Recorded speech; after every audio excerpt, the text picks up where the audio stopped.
Hello friends, welcome to Inspire Study. Friends, आज की इस क्लास में हम लोग RRC group D new recruitment को लेकर के आज से हम लोग जो है क्लास को स्टार्ट कर रहे हैं, जिसमें कि हम लोग पहले प्रीवियस ईयर पेपर को एनालिसिस करेंगे, साथ ही साथ मिक्स क्वेश्चन को भी कवर करेंगे जो ओवरऑल रेलवे के पेपर में आपके कंडक्ट हुए हैं। साइंस प्लस हम लोग जीके को भी कवर करेंगे, क्योंकि जीके और करंट आपका टोटल 20 क्वेश्चन आने हैं, जो काफ़ी ज़्यादा आपका वेटेज है। स्पेशल टोटल आपका साइंस जो है 25 क्वेश्चन आएगा।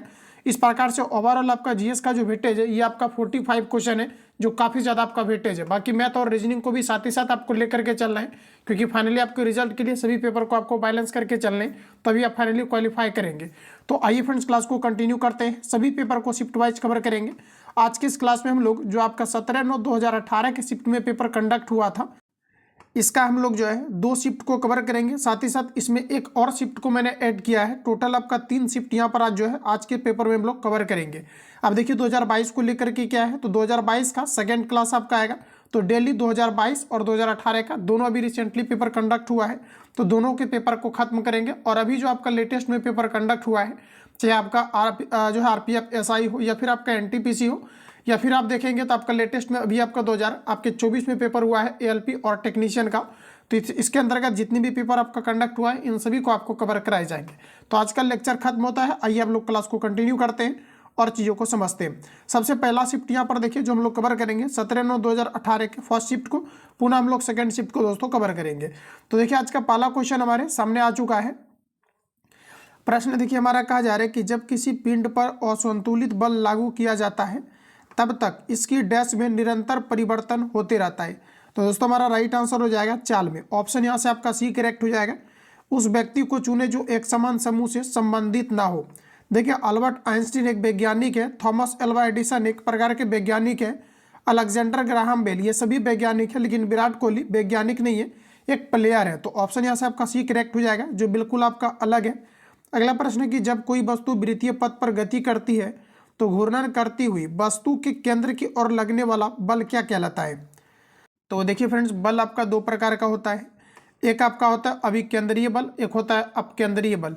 केंद्र से जब बाहर की ओर बल लगता है तो इसे हम लोग कहते हैं अपकेंद्रण बल। जैसे दूध से क्रीम का निकलना, ये वॉशिंग मशीन का कार्य, ये सभी अपकेंद्रण बल है। जबकि केंद्र की ओर बल लगता है, इसे हम लोग अभिकेंद्रण बल कहते हैं। तो यहाँ पर देखिए आपका राइट आंसर हो जाएगा डी, क्योंकि जो वृत्तीय यानी सर्कुलर मोशन होता है, इसमें जो बल लगता है ये हमेशा केंद्र की ओर लगता है। तो डी ऑप्शन यहाँ से आपका करेक्ट हो जाएगा। अगला प्रश्न कहा जा रहा है कि निम्नलिखित में से कौन सा गर्म रक्त प्राणी है। इस बार भी आपका टेक्नीशियन एग्जाम में ये क्वेश्चन आपका पूछा गया है। पूरी तरीका से हम आपको चैप्टर वाइज जो है प्रीवियस ईयर क्वेश्चन पेपर को कवर कराएंगे। साथ ही साथ लेटेस्ट एडिशन जो अभी आपका 2025 के लिए लॉन्च किया गया है, इसको भी आपको कवर कराएंगे। जैसे कि साइंस आपका पूरी तरीका से खत्म हो जाएगा, प्लस नोट्स जितने भी आपका लेटेस्ट है, क्योंकि सभी का पेपर 2025 में ही आपका कंडक्ट होना है। आरपीएफ कांस्टेबल है या एनटीपीसी है या ग्रुप डी, इन सभी का पेपर आपको 2025 में ही आपका खत्म कराए जाने हैं। इस कारण से आपको पूरी तरीका से प्रीवियस ईयर साथ ही साथ न्यू नोट्स को आपको कवर करने हैं। अगला प्रश्न है कि निम्नलिखित में से कौन सा गर्म रक्त वाला प्राणी है। तो फ्रेंड्स आपका राइट आंसर हो जाएगा कबूतर। इसके अलावा ध्यान में रखेंगे कि जो आपका मनुष्य है ये भी आपके गर्म रक्त प्राणी के अंतर्गत आते हैं। अगला है कि निम्नलिखित में से कौन सा जानवर पाराध्वनिक उत्पन्न कर सकता है। इको प्रोड्यूस करने वाला आपका ध्वनि है, इसे हम लोग कहते हैं परपोइसेस, जो कि आपका इको प्रोड्यूस कर सकता है। तो डी आपका करेक्ट हो जाएगा। ये दोस्तों आपके पाराध्वनिक उत्पन्न करते हैं। अगला प्रश्न है कि निम्नलिखित में से कौन सा विकल्प उस लवण का उदाहरण है जिसके जलीय विलयन का मान pH से कम होता है। देखिए अगर 7 होता है तो ये आपका उदासीन होगा, 7 से अधिक होगा तो ये क्षारीय प्रकृति का होगा, और 7 से कम होगा तो ये आपके अम्लीय होगा। लेकिन ऑप्शन में आपको ये पहले छांटना होगा इनमें से कौन सा आपका है जिसका कि pH मान 7 से कम है। तो दोस्तों आपका राइट आंसर हो जाएगा ammonium chloride. Option A correct हो जाएगा। अच्छा, अमोनियम क्लोराइड का pH मान कितना होता है, तो याद रखना है ये आपका 5.35 अमोनियम क्लोराइड का pH मान होता है। तो इस प्रकार से हमारा करेक्ट आंसर पहला वाला आपका राइट हो जाएगा। इसके अलावा देखिए आपको कुछ पॉइंट याद रखना है। अगर हम लोग यहाँ पर बात करें थोड़ा सा सोडियम क्लोराइड का, जो ऑप्शन नंबर आपको सी में दिया गया है, तो इसका pH मान आपका 7 होता है। इसके अलावा अगर हम लोग यहाँ पर बात कर लेते हैं सोडियम कार्बोनेट, जो कि ऑप्शन आपको बी में दिया गया है, सोडियम कार्बोनेट का जो pH मान होता है दोस्तों आपको याद रखना है, इसका pH मान कितना होता है, तो लगभग सोडियम कार्बोनेट का pH मान 11 होता है। इसके अलावा देखिए यहाँ पर आपको दिया गया है सोडियम कार्बोनेट। देखिए यहाँ पर कन्फ्यूज हो गया, ठीक है। यहाँ पर देखिए इसको मैं थोड़ा फिर से एक बार रिवील करा रहा हूँ। देखिए सोडियम अगर बाइकार्बोनेट लिखा हुआ है, ठीक है, सोडियम अगर बाइकार्बोनेट की आप बात करेंगे तो सोडियम जो बाइकार्बोनेट का मान होता है ये आपका 8.3 होता है, जबकि सोडियम कार्बोनेट की अगर बात करेंगे तो इसका pH 1 आपका 11 होता है। तो ये चीज़ें आपको यहाँ से याद रखनी है। चलिए अगला क्वेश्चन देखिए, नेक्स्ट हमारा सामने दिया गया है, कहा जा रहा है कि कितने जल के अणु वॉशिंग सोडा के एक अणु में उपस्थित होते हैं। आइए वॉशिंग सोडा को समझते हैं। इसका फॉर्मूला होता है Na2CO3 इंटू आपका 10H2O होता है, जैसे वॉशिंग सोडा फ्रेंड्स आपकी कही जाती है। इसमें देखिए आपका जल का कितने परमाणु है, तो आपका 10, तो फर्स्ट ऑप्शन यहाँ से आपका राइट हो जाएगा। चलिए अगला प्रश्न देखिए, और साइंस का देखिए वेटेज काफ़ी ज़्यादा होता है रेलवे के ओवरऑल एग्जाम में, और क्वेश्चन भी आपके इजी आते हैं, तो साइंस पर ज़्यादा से ज़्यादा प्रयास करिए। निम्नलिखित में से कौन सा तत्व रासायनिक प्रतीक लैटिन से लिया गया है, तो फ्रेंड्स आपका राइट आंसर हो जाएगा आयरन। पहला ऑप्शन यहाँ से आपका करेक्ट हो जाएगा। आयरन का देखिए नाम जो है ये आपका फेरम है, जो कि आपका लैटिन वर्ड है, और इसकी परमाणु क्रमांक की आप बात करेंगे तो 26 आपका परमाणु क्रमांक होता है, और इसका सिंबल आपका Fe होता है, जो कि आवर्त सारणी के 18वें वर्ग में फ्रेंड्स जिसे आपका रखी गई है। तो ये सभी पॉइंट आपको यहाँ से याद रखना है। लोहा का प्रमुख अयस्क होता है हेमेटाइट, मैग्नेटाइट, लिमोनाइट, सेडेराइट, ये सभी आपके लोहा के अयस्क होते हैं। तो ये सभी पॉइंट आपको याद रखना। लोहा एक प्रकार का संक्रमण धातु है, साथ ही साथ ये आपका एक प्रकार का चुंबकीय अयस्क है, ठीक है। तो ये सभी फैक्ट आपको यहाँ से याद रखनी है। अगला प्रश्न कहा जा रहा है कि निषेचित अंडा युग्मज डैश में प्रत्यारोपित हो जाता है, तो आपका राइट आंसर हो जाएगा गर्भाशय में, बी करेक्ट है। निम्नलिखित में से किस अभिक्रिया में ऑक्सीजन हवा में मुक्त होता है, तो प्रकाश संश्लेषण, ऑप्शन नंबर यहाँ से आपका बी करेक्ट है। अगला प्रश्न कहा जा रहा है, अगला क्वेश्चन है दोस्तों, कहा जा रहा है हमारा प्रश्न में धातु ऑक्साइड और हाइड्रोजन का निर्माण करने के लिए निम्नलिखित में से कौन सी धातु वाष्प के साथ अभिक्रिया करती है। ऑप्शन दिया गया है कॉपर, लेड, सिल्वर, एल्यूमिनियम, तो आपका यहाँ से डी करेक्ट हो जाएगा, एल्यूमिनियम है। एल्यूमिनियम का प्रमुख अयस्क बॉक्साइड कोरंडम क्रायोलाइट होता है। एल्यूमिनियम का निष्कर्षण बॉक्साइड से किया जाता है, जिसका फॉर्मूला Al2O3 इंटू आपका 2H2O होता है, जिसे फ्रेंड्स आपका बॉक्साइड कहा जाता है। क्लियर है आपकी सारी चीज़ें, यहाँ से आपका डी करेक्ट हो जाएगा। अगला प्रश्न कहा जा रहा है कि सामान्यतः विद्युत धनात्मक तत्व की संयोजकता कितनी होती है, तो ऑप्शन यहाँ से आपका सी करेक्ट हो जाएगा।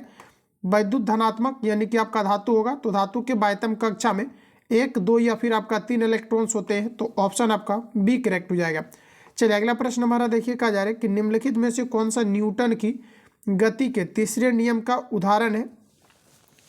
चलिए तो ऑप्शन आपका यहाँ से बी करेक्ट हो जाएगा, रॉकेट लॉन्च करना न्यूटन के थर्ड लॉ पर आपके आधारित है। अगला क्वेश्चन है, एक प्रकार का जनन जिसमें एक पौधे के शरीर का हिस्सा एक नई वनस्पति को जन्म देता है, उसे क्या कहते हैं। इसे कायिक प्रबंधन कहा जाता है, जैसे पपीता में भी कायिक प्रबंधन होता है। यह कलम देखेंगे तो पेड़ से पेड़ का निकलना, ये आपका कायिक प्रबंधन कहलाता है। तो दोस्तों आपका यहाँ पर डी करेक्ट हो जाएगा, वनस्पतिक प्रजनन है। पृथ्वी का द्रव्यमान कितना होता है, देखिए किस लेवल से आपके क्वेश्चन जो है पूछा जाता है। पृथ्वी का द्रव्यमान ये आपका 6 × 10⁻24 kg होता है, तो डी ऑप्शन यहाँ से आपका करेक्ट हो जाएगा। चलिए अगला प्रश्न हम लोग देखते हैं, और अगर आपको ये पूछा जाता है पृथ्वी का घनत्व कितना होता है, तो फ्रेंड्स याद रखना है 5.52 ग्राम प्रति घन सेंटीमीटर आपके होते हैं, ठीक है। चलिए आगे बढ़िए, अगला क्वेश्चन है कि ध्वनि सबसे तीव्र गति से निम्न में से किस माध्यम में गमन करती है। बड़ा ही फेवरेट क्वेश्चन है जो बराबर आपका रिपीट किया जाता है, तो आपका राइट आंसर हो जाएगा ठोस में। अगर आपको ये पूछा जाता है रेयर केस में कि ठोस में जो होता है ये ध्वनि का गति जो है ये आपका जो है, अगर इस प्रकार से पूछा जाता है कि ठोस में आपका कितना होता है, तो ये आपको प्रॉपर तरीका से आपको याद ही रखना ही है। लगभग आपके जो है ठोस में कितना होता है फ्रेंड, तो ये आपका लगभग जो है 700 आपका 40 किलोमीटर आपका जो है मीटर पर आपका सेकेंड होता है, ठीक है। तो ये पॉइंट आपको यहाँ से याद रखना है, बी आपका करेक्ट है। अगला क्वेश्चन है कि निम्न में से कौन द्रव एवं गैस तीनों अवस्थाओं में पाए जाते हैं, तो आपका राइट आंसर हो जाएगा अधातु, जो कि द्रव और गैस और जो है ठोस के रूप में आपके पाए जाते हैं। तो देखिए आपका ठोस के रूप में जैसे कि आपका आयोडीन है, ये एक प्रकार का अधातु है, और ये आपके हेलोजन भी है जो कि ठोस रूप में आपके पाए जाते हैं। साथ ही साथ अधातु में देखिए लिक्विड फॉर्म में आपका ब्रोमीन आपका पाया जाता है, और इसके अलावा अगर हम बात करेंगे गैस के रूप में, तो ये आपका क्लोरीन है जो कि गैस के रूप में आपके पाए जाते हैं। तो डी ऑप्शन आपका करेक्ट हो जाएगा। अगला क्वेश्चन देखिए, नेक्स्ट हमारा कहा जा रहा है कि किसी क्षैतिज पावर लाइन के एकदम नीचे के बिंदु पर चुंबकीय क्षेत्र की दिशा क्या होगी, जिसमें कि पश्चिमी छोर से देखे जाने पर धारा पूर्व से पश्चिम की ओर प्रभावित होती है। तो देखिए आपका बी करेक्ट हो जाएगा, ये आपका वामावर्त करेक्ट आंसर हो जाएगा। इसके पहले एक छोटा सा इन्फॉर्मेशन कि जो भी छात्र अभी तक टेस्ट के अंतर्गत ऐड नहीं हुए, देखिए इसमें जितना भी आपका अलग अलग संस्थान का एसके जा का कंप्लीटली जितना भी फ्रेंड्स आपका टेस्ट है, ग्रुप डी एनटीपीसी, साथ ही साथ आरपीएफ कांस्टेबल एसआई, ये सभी का आपका, और डेली आपको यहाँ पर क्या है कि जितना भी ओवरऑल साइंस रीजनिंग का स्पेशल आपका टेस्ट चलता है, ये सारा कुछ जितना भी आप देख रहे हैं ये सारा कुछ आपका मात्र 99 में अभी से आपका ओवरऑल आपके लाइफ टाइम के लिए आपका सिक्योर हो जाता है, जिसमें कि आप जो है सभी टेस्ट को आप दे पाएंगे। साथ ही साथ ओवरऑल जितना भी आपका नोट्स है या लेटेस्ट आपके आरआरबी का एडिशन आपका बुक है एनसीईआरटी आपका, ये सारा कुछ आपको दिया जाता है मात्र आपको 99 में। तो जो भी छात्र इसके लिए ऐड होना चाहते हैं इस नंबर पे कॉल या एसएमएस करके आप इंक्वायरी ले लेना, सारे कुछ आपको बता दिया जाएगा, देन आपको पेमेंट करके इसके अंतर्गत आपको ज्वाइन करना है। तो नंबर का आपको स्क्रीनशॉट लेना है, कॉल या एसएमएस करके आपको बात करना है। इसके अंतर्गत रेलवे के लिए ओवरऑल जो आपके ग्रुप डी अभी आपका है कंप्लीटली आपको नोट्स आपको दिया जा रहा है, प्लस उसमें जितना भी लिखा हुआ है ओवरऑल अभी जो आपका पेपर कंडक्ट होना है अलग अलग आपके स्पेशल आपको सारा कुछ चलाए जा रहे हैं, जिसके लिए 99 में आपको ओवरऑल आपको सारी चीज़ें प्रोवाइड किया जाता है, जिसमें लेटेस्ट एडिशन जो भी आपका लॉन्च होता है, प्लस ओवरऑल संस्थान का जितना भी आपका क्लास नोट्स है offline online A to Z, test online offline A to Z, plus जितना भी आपका टेस्ट कंडक्ट होता है इन सभी का साइंस का कलेक्शन एक जगह पर आपको दिया जाता है। और जो भी आपका बुक मिलेगा इसमें आंसर आपको टिक करके दिया जाता है ताकि आप प्रॉपर तरीका से चीज़ों को रिवीजन कर पाएं। जो आपको नोट्स मिलेगा ये ऐसा आपको नोट्स मिलेगा जो कि आप साइबर कैफ में जाकर के निकलवा करके सामने भी आप सारी चीज़ों को जो है पढ़ सकते हैं। तो 99 में आप सभी लोग ज्वाइन कर सकते हैं, टेस्ट वगैरह सारा कुछ यहाँ पर आपको दी जा रही है। चलिए अगला क्वेश्चन देखिए, नेक्स्ट हमारा कहा जा रहा है कि मधुमक्खी के डंक का इलाज करने के लिए डैश के घोल का उपयोग किया जाता है। तो देखिए आपका राइट आंसर हो जाएगा ये आपका बेकिंग सोडा का, ये हम लोग सेकंड शिफ्ट में जो है एंटर कर चुके हैं। अगला क्वेश्चन कहा जा रहा है कि डैश एक प्रस्वेदी यौगिक है। चलिए बताइए आप लोग राइट आंसर क्या है, इनमें से कौन सा एक प्रस्वेदी आपको यौगिक दिया गया है, फटाफट आप सब लोग आंसर इसका कमेंट करते चलिए। तो देखिए फ्रेंड्स आपका राइट आंसर हो जाएगा ये आपका जो है फास्फोरस पेंटाऑक्साइड है, ठीक है, जो कि आपका एक प्रस्वेदी यौगिक है। तो ऑप्शन यहाँ से आपका जो है सी आपका करेक्ट हो जाएगा। क्लियर है। चलिए अगला क्वेश्चन देखिए, नेक्स्ट हमारा यहाँ पर कहा जा रहा है, अच्छा प्रस्वेदी का मतलब आई थिंक आप लोग को डिस्टर्ब हुआ होगा। तो देखिए प्रस्वेदी वह पदार्थ होता है जो क्या होता है कि आर्द्रता की उपस्थिति में कार्बन डाइऑक्साइड जो गैस होता है ये आसानी से क्या होता है, मतलब आर्द्रता को जैसे कि क्या होता है कि ये आर्द्रता और कार्बन डाइऑक्साइड गैस को जो आसानी से ये सोख लेता है, इसी को कहा जाता है प्रस्वेदी, ध्यान में रखेंगे।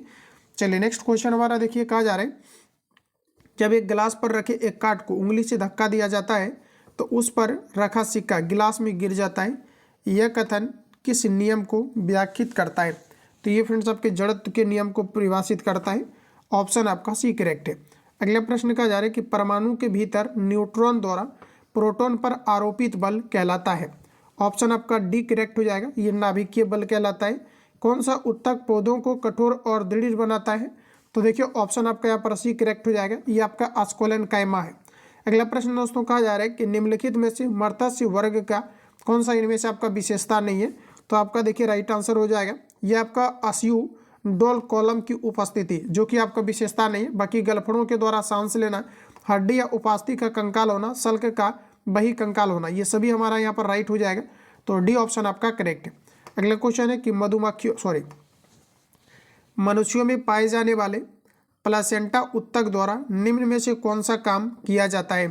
प्लासेंटा उत्तक का काम क्या है, तो भ्रूण से अपशिष्ट को बाहर निकालना और भ्रूण को पोषक प्रदान करना किसका काम है, तो ये आपके प्लेसेंटा का काम है। तो यहाँ पर फिर से आपका ऑप्शन डी करेक्ट है। चलिए अगला प्रश्न देखिए, नेक्स्ट हमारा कहा जा रहा है कि शर्करा यानी शुगर में शर्करा में रक्त में शर्करा, प्रश्न कहा जा रहा है कि रक्त में शर्करा के स्तर में वृद्धि का पता किसकी कोशिकाओं के द्वारा चलता है। तो ये आपका राइट आंसर हो जाएगा अग्नाशय कोशिका। अग्नाशय जो है हमारी बॉडी का दूसरी सबसे बड़ी ग्रंथि है, इंसुलिन का स्राव अग्नाशय से ही होता है। तो डी ऑप्शन यहाँ से आपका फ्रेंड्स राइट हो जाएगा। अगला क्वेश्चन कहा जा रहा है कि जर्मेनियम, आर्सेनिक, सेलेनियम और ब्रोमीन के परमाणुओं में डैश कक्षाएं होती है। जर्मेनियम, आर्सेनिक, सेलेनियम और ब्रोमीन के परमाणुओं में कितनी कक्षाएं होती है, तो इसमें आपके टोटल 4 कक्षाएं होती है। ऑप्शन आपका यहाँ पर डी करेक्ट हो जाएगा। अब देखिए आपको याद रखना है यहाँ पर कुछ चीज़ें आपका, जैसे कि फिर अगर जर्मेनियम की बात करेंगे तो इसका जो परमाणु क्रमांक है आपका जर्मेनियम का, ये आपका 32 आपका परमाणु क्रमांक है। इसके अलावा देखिए आर्सेनिक की अगर बात करेंगे सिंबल AS होता है, इसका परमाणु क्रमांक 33 होता है। सेलेनियम की अगर फ्रेंड्स बात करी जाए इसका परमाणु क्रमांक ऐसे होता है, जो कि इसका परमाणु क्रमांक आपका 34 होता है। इसका सिंबल आपके Ag होता है। ब्रोमीन की अगर बात करेंगे तो सिंबल इसका Br होता है, परमाणु क्रमांक आपका 35 होता है। तो ये सभी पॉइंट आपको यहाँ से याद रखना है। अगला क्वेश्चन है कि धातुओं की विद्युत प्रतिरोधकता का सही क्रम क्या है। यहाँ से क्वेश्चन आपके बराबर पूछा जाता है, ऑप्शन आपका सी करेक्ट हो जाएगा। देखिए विद्युत प्रतिरोधकता का सही क्रम क्या है ये आपको बार बताना है। सबसे अधिक विद्युत प्रतिरोध ये आपके मरकरी का होगा, उसके बाद निकेल, उसके बाद टंगस्टन और उसके बाद यहाँ पर आपका Ag, यानी कि जो आपका Ag है इसे हम लोग चांदी कहते हैं, जिसका विद्युत प्रतिरोधकता ये काफ़ी कम होता है और विद्युत का सबसे अच्छा चालक चांदी का माना जाता है। चलिए अगला प्रश्न कहा जा रहा है कि चंद्रमा पर किसी वस्तु का भार पृथ्वी पर उस वस्तु के भार का डैश होता है। 1/6 आपका 6 गुना होता है। तो यहाँ पर देखिए ऑप्शन नंबर आपका ए करेक्ट हो जाएगा। चलिए अगला प्रश्न देखिए, नेक्स्ट कहा जा रहा है कि उस विलयन का उदाहरण निम्न में से कौन सा है जिसके जलीय विलयन pH मान 7 से कम है। अब देखिए सेम क्वेश्चन आपका देखिए रिपीट किया गया है। इस प्रकार के क्वेश्चन अभी मैंने आपको कवर कराया। अमोनियम क्लोराइड दोस्तों यहाँ पर आपका करेक्ट आंसर हो जाएगा। अगला क्वेश्चन है, लेंस बनाने के लिए निम्नलिखित में से किसका उपयोग नहीं किया जाता है। तो मिट्टी आपको ढूंढ के आंसर लगाना है, क्योंकि ऑप्शन में आपका मिट्टी ही दिया रहता है। अगला प्रश्न कहा जा रहा है कि धातुओं के किस गुण के कारण उसके जो है पत्थर बनाने में आसानी होता है। तन्यता, प्रतिध्वन्यात्मकता और चालकता और अघात वर्धन्यता। इनमें से आंसर बताइए आप लोग, राइट आंसर क्या है। काफ़ी सारे कैंडिडेट्स में तन्यता लगाते हैं, जो आके आपका बिल्कुल गलत है। आपका राइट आंसर हो जाएगा अघात वर्धन्यता, डी ऑप्शन आपका करेक्ट है। अगला क्वेश्चन है कि कांस्टेंटन डैश धातु को मिश्रित करके बनाया जाता है। देखिए कांस्टेंट की अगर बात करेंगे तो ये आपका कॉपर और निकिल से बनाया जाता है। काफ़ी इंपॉर्टेंट क्वेश्चन है जो बराबर आपका रिपीट किया जाता है, तो आप ध्यान में रखेंगे। अगर फ्रेंड्स बात करेंगे कि जो आपके कांस्टेंटन धातु होता है ये 2 प्रकार के तत्व से बना है।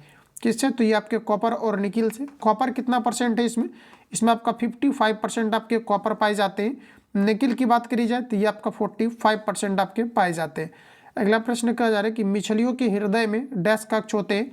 मछली के हृदय में टोटल आपके 2 कक्ष होते हैं। तो फर्स्ट ऑप्शन आपका करेक्ट हो जाएगा।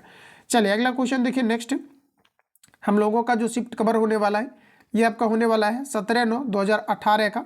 हम लोग थर्ड शिफ्ट को कवर करेंगे, यानी एक दिन में 3 पेपर आपका कंडक्ट होता है, फर्स्ट शिफ्ट, सेकंड शिफ्ट और आपके थर्ड। तो तीनों को हम लोग डेली कवर करेंगे, जिससे कि आप प्रॉपर तरीका से पूरा साइंस को आप कवर कर पाएंगे। अगला प्रश्न कहा जा रहा है कि डैश कॉर्क के सेल में मौजूद एक रसायन है जो उसमें गैसों को और पानी के प्रवेश को रोकता है।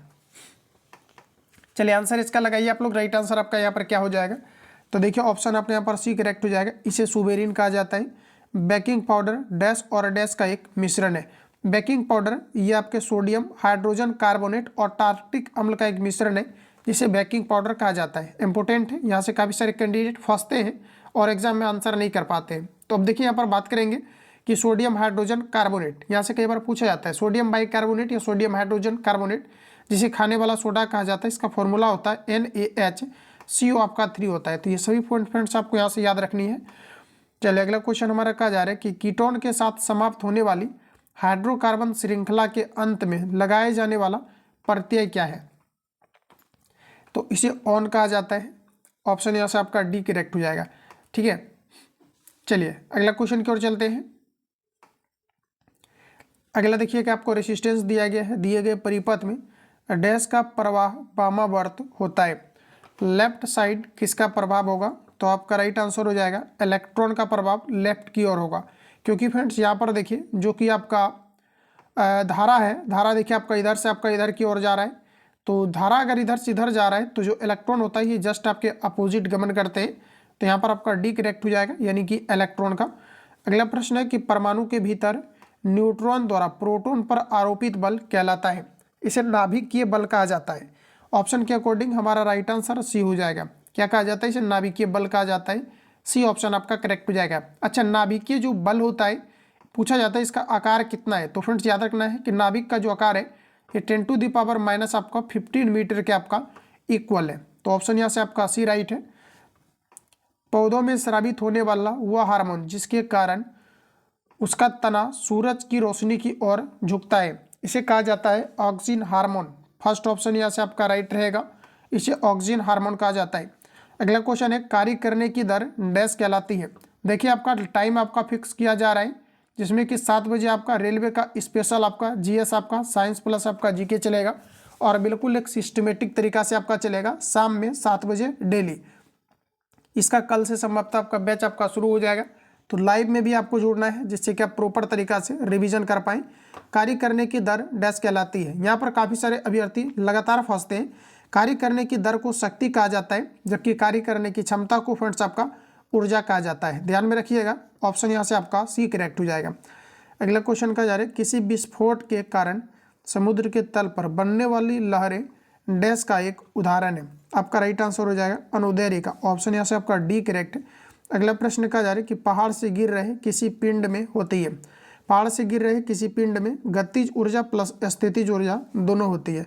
कार्य शून्य होने की स्थिति में विस्थापन और लगाए गए बल के बीच का जो एंगल होता है ये आपका 90 डिग्री का होता है। सी आपका करेक्ट हो जाएगा, क्योंकि जब कार्य नहीं होगा इसका मतलब है कि राइट इसमें जो है एंगल 90 डिग्री का बनेगा, क्योंकि जो हमारा फॉर्मूला होता है W equal to F S आपका कॉस थीटा इसका फॉर्मूला होता है, work equal to F S cos theta. Cos के जगह पर 90 को पुट करेंगे तो कॉस 90 का वैल्यू आपका 0 हो जाएगा, इस कारण से आपका पूरा का मान आपका 0। तो इस प्रकार से हमारा राइट आंसर सी आपका करेक्ट है। अगला क्वेश्चन है, 70 kg के भार को उठाने के लिए 9800 जूल की ऊर्जा का प्रयोग किया गया है। भार को डैश की ऊंचाई तक उठाया गया है। बताइए आप लोग राइट आंसर क्या है। तो फ्रेंड देखिए, आपके स्थितिज ऊर्जा का फॉर्मूला होता है जिसे हम लोग कहते हैं काइनेटिक एनर्जी। इसका फॉर्मूला होता है आपका mgh। ठीक है, अब देखिए आपको पूछा जा रहा है कि इसका जो है कार्य आपको दिया गया कितना है, तो ये आपका 9800 आपका जूल है। एम का वैल्यू दिया गया आपका 70 kg और जी का वैल्यू आप अप्रोक्स 10 के करीब आप ले लीजिए, क्योंकि यहाँ पर आपको चीज़ें दी नहीं गई। हालांकि जब तक कहा नहीं जाता है तब तक जो है आप 10 फुट भी नहीं कर सकते हैं, लेकिन चलिए यहाँ पर हम लोग जो है इसको 10 फुट करते हैं और देखिए आपका आंसर भी आ जाएगा। 10 को फुट कर दिए, अब हमें एच निकालना है। अब देखिए आपका यहाँ पर 00 से 00 आपका कैंसिल आउट होगा। 7 से काटेंगे आप, कितना बार में आपका कट जाएगा,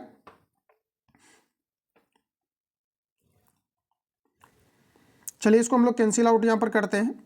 तो 14 सती 98 यानी कि आपका 14 करेक्ट आंसर आ जाएगा। अब देखिए यहाँ पर कन्फ्यूज है कि निगेटिव होगा या फिर आपका पॉजिटिव होगा, तो यहाँ पर निश्चित रूप से जो आपका राइट आंसर निकल के आएगा ये आपका हो जाएगा पॉजिटिव, क्योंकि पूछा है कि 70 kg भार को उठाने के लिए पूछा है कि 9800 जूल ऊर्जा का प्रयोग किया जाता है। तो पूछा है कि इसकी ऊंचाई क्या होगा, ऊंचाई हमेशा फ्रेंड्स आपका पॉजिटिव होता है, तो ऑप्शन नंबर यहाँ से आपका डी करेक्ट हो जाएगा।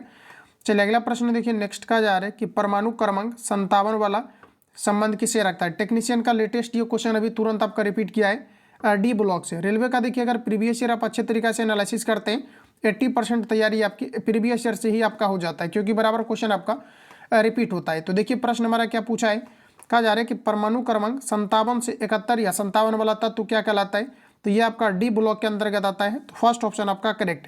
अगला प्रश्न कहा जा रहा है, और इसे याद रखना है, इसे फ्रेंड्स आपका लेंथेनाइड या लेंथेनियम इसे कहा जाता है, जो कि 57 से आपके 71 तक आपके आते हैं। अगला प्रश्न के अधिक अंतर कोशिकीय प्रसारण के लिए डैश कोशिकाएं विरल रूप से संचारित होती है। तो आपका राइट आंसर हो जाएगा पेलेनकाइमा, ऑप्शन नंबर सी करेक्ट है।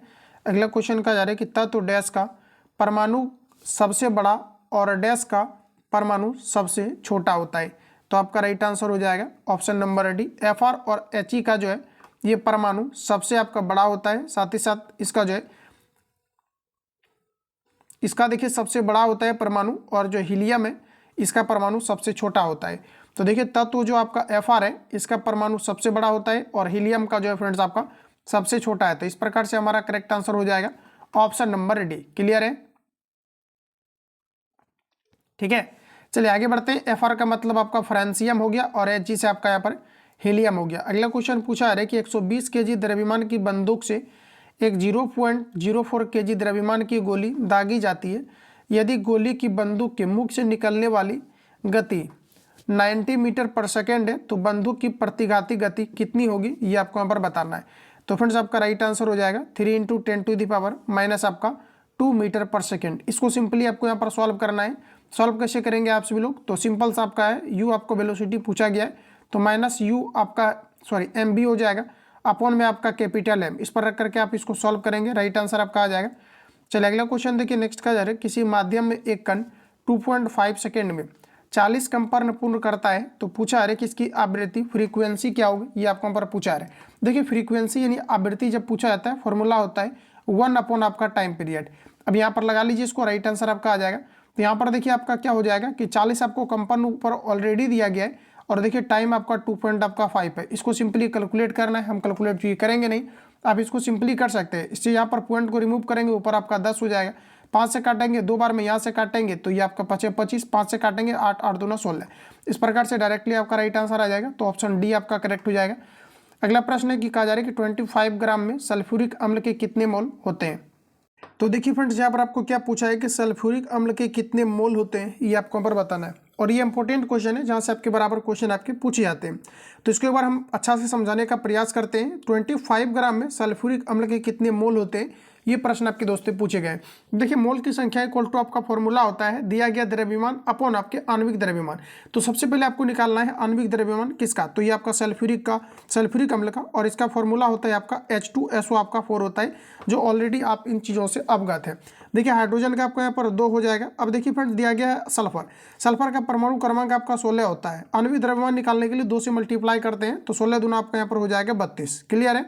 अब देखिए फ्रेंड्स, यहाँ पर आपका कितना दिया गया, और देखिए यहाँ पर हाइड्रोजन का आपका 1 था तो 1 को 2 से मल्टीप्लाई किया तो यहाँ आपका 2 हो गया है। अब देखिए ऑक्सीजन का परमाणु क्रमांक कितना है 8, 8 को 2 से गुना करेंगे तो 8 दूना 16, और यहाँ 4 है तो 16 चूँकि कितना हो जाएगा 64 हो जाएगा। इन सभी को अगर आप ऐड करेंगे तो ये मुझे लगता है कि आपका 98 आपके आ जाएंगे। कितना आ जाएंगे, तो आपके 98 आ जाएगा। तो यहाँ पर देखिए आपका क्या होता है फॉर्मूला, मोलों की संख्या यानी कि N इक्वल टू आपका फॉर्मूला होता है दिया गया द्रव्यमान कितना है, ऑलरेडी आपका 95 है, और हम लोगों ने कितना निकाला हुआ है टोटल, इसको ऐड करेंगे तो ये आपका 98 आएगा। टोटल आपका कितना आ जाएगा 98। अब देखिए 98 से 25 में आप लोग भाग कर लेना, इसका राइट आंसर आपका आ जाएगा। इसका जो फर्स्ट ऑप्शन है यही आपका यहाँ पर करेक्ट होगा, क्योंकि मैंने इसको हल किया हुआ है। अगला प्रश्न कहा जा रहा है कि समूह डैश में निष्क्रिय गैस होती है।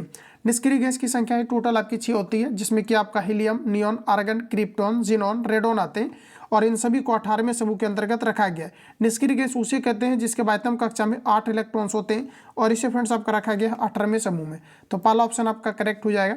अगला क्वेश्चन है, एक सेल के विस्फोट के बाद कई टुकड़े अलग अलग दिशाओं में उड़ जाते हैं, इस स्थिति में क्या संरक्षित रहता है। इंपोर्टेंट है, ऑप्शन आपका सी करेक्ट हो जाएगा संवेग। संवेग का मात्रक होता है kg मीटर पर आपका सेकेंड। ओके, ऑप्शन यहाँ से आपका सी करेक्ट है।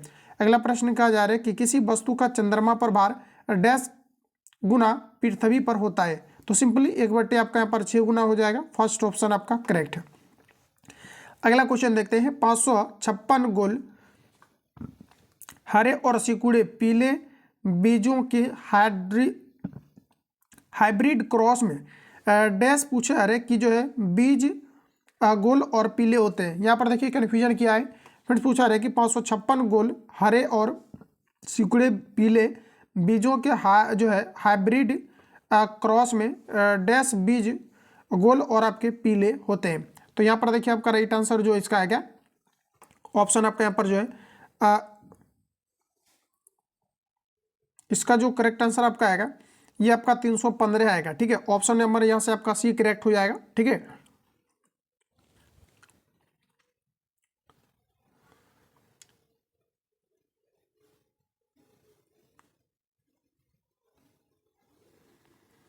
क्योंकि देखिए फ्रेंड्स ये आपका जो है इसको अगर आप सॉल्व करेंगे तो इसका देखिए रेशियो आपका होता है। ठीक है, आप रेशियो को याद रखेंगे।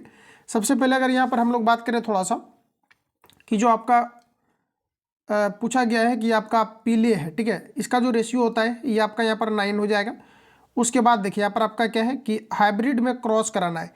तो देखिए सिंपली अगर हम बात करें यहाँ पर थोड़ा सा कि जो आपका हाइब्रिड में जो आपका यहाँ पर क्रॉस होगा जो कि आपका गोल हरा है, या फिर अगर हम बात कर ले यहाँ पर देखिए गोल आपका हरा है, कुछ आपका सिकुड़े हैं पीले बीजों में आपका हाइब्रिड जो है आपका हाइब्रिडिंग कराना है, और यहाँ पर देखिए आपका बीज जो है गोल और पीले होते हैं। तो इसमें देखिए सबसे पहले आपको ये समझना पड़ेगा कि जो इसका आपका रेशियो होता है ये आपका किस रूप में आपका होता है। तो शुरुआत करते हैं। तो सबसे पहले आपका गोल पीला की अगर बात करेंगे तो इसका आपका 9 होता है। उसके बाद अगर सिकुड़ा अगर पीला की बात करेंगे तो इसका आपका 3 होता है। उसके बाद अगर गोल हरा की बात करेंगे तो इसका आपका 3 होता है, और अगर सिकुड़ा हरा की अगर बात करेंगे तो इसका भी आपका 3 होता है। ये चीज़ें आपको यहाँ पर याद रखनी पड़ेगी, तभी आप इसको बना पाएंगे। थोड़ा कॉन्सेप्चुअल है। अब देखिए यहाँ पर पूछा क्या है कि 556 टोटल आपको दिया गया है। तो सिंपली आप ऐसा करिए 556 में आप सिंपली क्या करिए कि 9 3 12 3 15 3 18 यहाँ पर डिवाइड कर दीजिए, इसका राइट आंसर आपका आ जाएगा। इसको देखिए आप कट करेंगे तो लगभग इसका जो करेक्ट आंसर आपका निकल के आएगा ये आपका 300 आपका 15 आ जाएगा, तो सी ऑप्शन आपका करेक्ट है। अगला क्वेश्चन कहा जा रहा है कि नर जनन कोशिकाओं का उत्पादन डैश में होता है, तो देखिए आपका बी करेक्ट हो जाएगा, वृषण में होता है। ऑक्सीजन के सापेक्ष क्लोरीन की संयोजकता डैश होती है, ऑक्सीजन के सापेक्ष क्लोरीन की संयोजकता कितनी होती है, तो आपका राइट आंसर हो जाएगा ये आपके 7 होती है, बी ऑप्शन आपका करेक्ट हो जाएगा। अगला प्रश्न चलिए नेक्स्ट हम लोग देखते हैं। कहा जा रहा है कि नीचे दी गई किस परमाणु वाले तत्व के रासायनिक गुण मैग्नीशियम के समान होते हैं, बताइए आप लोग राइट आंसर क्या है, तो ऑप्शन नंबर आपका सी करेक्ट हो जाएगा। मैग्नीशियम के समान कौन सा हो जाएगा, तो ये आपका यहाँ पर करेक्ट आंसर हो जाएगा। पूछा है कि नीचे दी गई परमाणु संख्या वाले तत्व के रासायनिक गुण मैग्नीशियम के समान होते हैं। आइए यहाँ पर इसको समझते हैं। तो देखिए मैग्नीशियम का परमाणु क्रमांक आपका 12 होता है, इसका कॉन्फ़िगरेशन लिखेंगे तो 2 8 आपका 2 होगा। तो बाह्यतम कक्षा में आपका 2 इलेक्ट्रॉन्स है, और किसी भी तत्व का जो गुण आपका बताया जाता है ये बाह्यतम कक्षा में उपस्थित इलेक्ट्रॉन की संख्या डिसाइड करता है। अब देखिए 4 है तो इसका आप लिखेंगे तो 2 2 होगा, क्योंकि प्रथम कक्षा में 2 आपका जाएगा और सेकंड में आपका 2 जाएगा। तो देखिए दोनों का आपका सेम है, तो आपका राइट आंसर ऑप्शन आपका सी करेक्ट हो जाएगा। तो फाइनली दोस्तों आज के इस क्लास को हम लोग यहीं पर खत्म करते हैं। जो भी आपका प्रीवियस ईयर का 3 शिफ्ट आपका कंडक्ट हुआ था इसको मैंने आपको कवर करा दिया। बाकी जितनी भी ओवरऑल पेपर आपका कंडक्ट हुआ है ये लगातार अभी आपके चलते रहेंगे, जिससे कि साइंस आप पूरी तरीक़ा से खत्म कर पाएँ। साथ ही साथ जो आपका जीके का क्वेश्चन और आपका पूछा गया इसको भी लगातार आपको कवर कराए जाएंगे। बाकी मिक्स क्वेश्चन काफ़ी जल्दी लेकर के आ रहे हैं। तो मिलते हैं नेक्स्ट क्लास में। जो लोग चैनल पर पहली बार विजिट किए हैं चैनल को सब्सक्राइब करके बेल बटन को क्लिक करके ऑल पे सेट कर लेना है, जिससे आने वाली क्लास का नोटिफिकेशन आपको टाइम टू टाइम मिले और आप पूरी तरीके से साइंस को एनालिसिस कर पाएँ। मिलेंगे नेक्स्ट क्लास में, तब तक के लिए जय हिंद, बेस्ट ऑफ लक।